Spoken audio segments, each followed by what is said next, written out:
Hey, what's going on, world of YouTube? My name is Pat, and this is my video response towards liberal viewers' video about Fox News misrepresenting the distance of Korean missiles. And yeah, I think that the display they showed was a little bit misrepresentative, but I'm not so sure though that it was a dubious, conscious effort, so much as the graphics department just wanted to make an impacting image, you know. But regardless, though, I think that if North Korea were to attack America, it would be Pearl Harbor and Guam, which are most definitely in range. And Guam is a big issue too because I think that like a lot of people don't realize that that's one of the biggest bases on the way, and also Japan, of course, and American bases in Japan is another big deal. And Koreans historically hate Japan, Japanese people, and Japanese people historically hate Koreans. And I don't know if you know this or not, but if you're in South Korea, don't call the Japanese Sea the Korean Sea, and if you're in Japan, don't call the Korean Sea the Japanese Sea.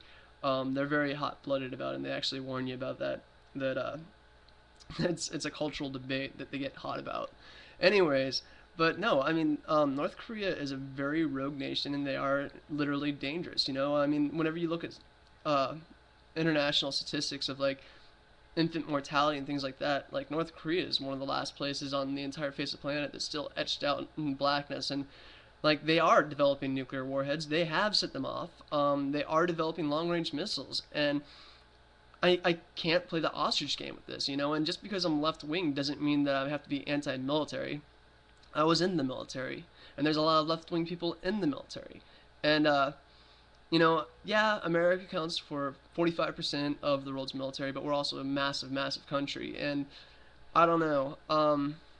You really have to question this, though, because if you ask me, I think the right wing is more concerned about putting the pressure on countries where they can get something out of it, like countries like Iraq and Iran, where they're sitting on oil and things like that that they want the oil contracts, and they don't care about places like that.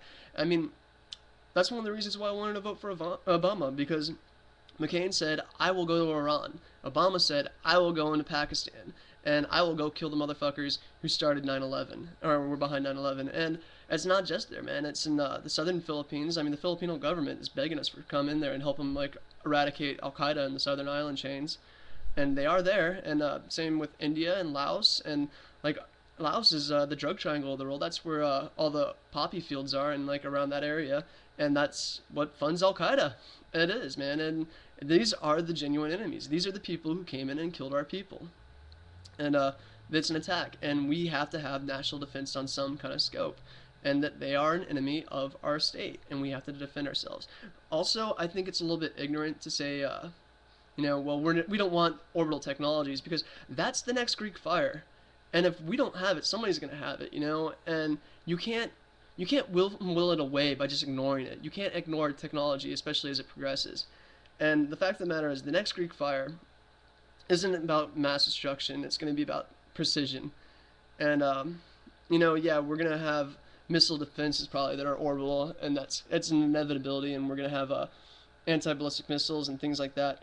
But the future of warfare, of the mass weapons of mass destruction, is probably going to be something along the lines of orbital lasers that can kill, say, like 2,000 people across the entire face of the earth without hitting anything else and no collateral damage. It'll be about being able to kill individuals on a broad scale that without affecting the property they're on or anything else, and just killing those sole individuals. And that, like, it's kind of a scary thought about what that implies with government, but it's the next step, and you can't just ignore it. You can't ignore it away.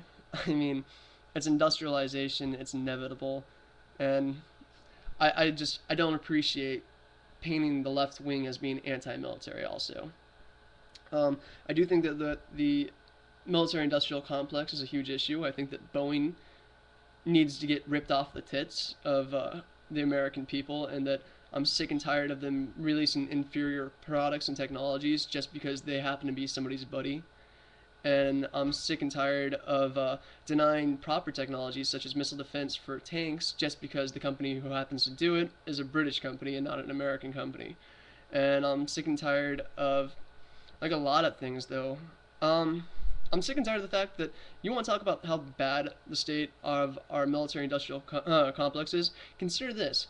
The most common rifle we're using is the M16. It's a rifle that was designed in 1959. We are using a rifle from the 50s. And especially considering the modern technologies we have behind it, like top loading weapons that like you slap the clip down like this and they never jam, and you can also see your ammo as you're shooting.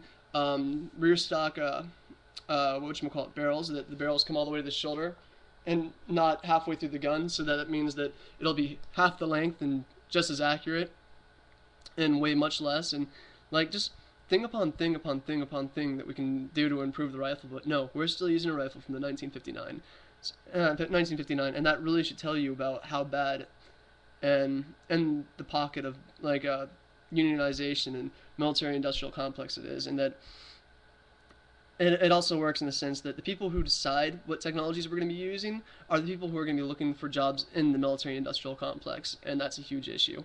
And I don't know, man.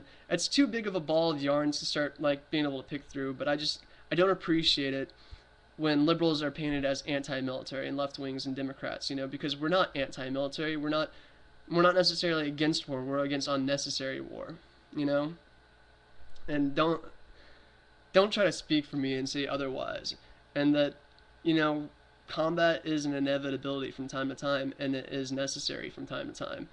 And national defense is an issue, and we do have enemies that we need to take care of.